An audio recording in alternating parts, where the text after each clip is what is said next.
Now, returning to our breaking news, there are no survivors after a passenger jet and a military helicopter collided over Washington. A total of 67 people died. The head of the National Air Transportation Board, I beg your pardon. The head of the National Air Traffic Controllers Union says it's too soon to speculate on the cause. That didn't stop the president, who baselessly placed the blame on DEI and the Biden administration.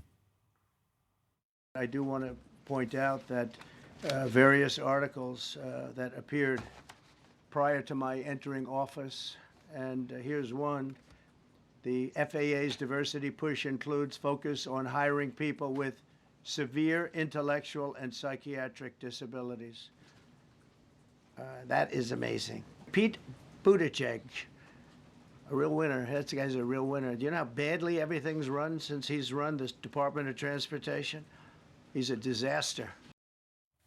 There's Abend. Captain Abend is a retired American Airlines pilot, flown more 777s than most, contributing editor at Flying Magazine. Let's get that out of the way before we discuss what actually happened. What do you make of what the president said? Take it any way, which way. You know, this is an awful tragedy. I was there in 43 years ago when Air Florida crashed in the river, and it's hard to take that memory of those airplane parts floating in the river. With that setting, what he said was a total insult to air traffic controllers.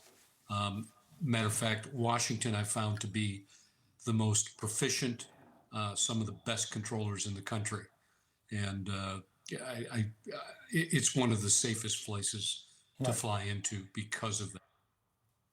It is one of the more complex and challenging. Now, that's not to say less safe, but the nature of the geography, the topography, the buildings, the flight paths, it is challenging for pilots.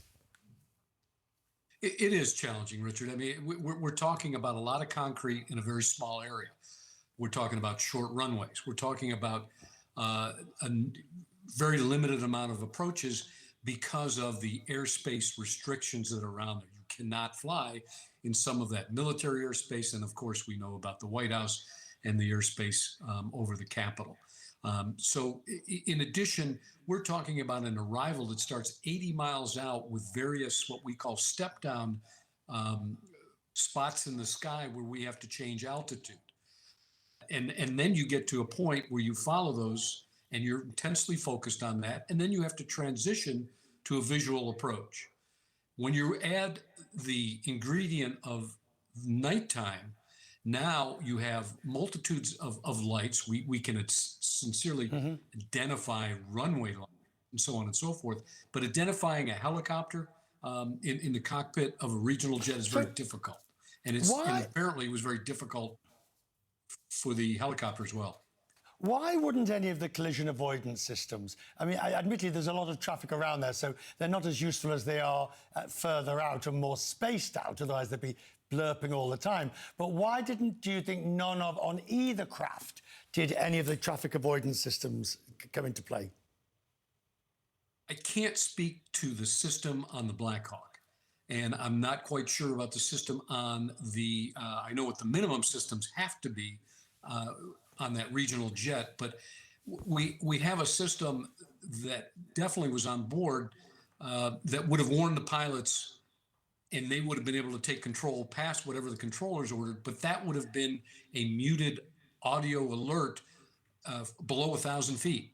So the objective is to focus on your landing, and you don't want a lot of distractions beyond that. So they may not have heard that.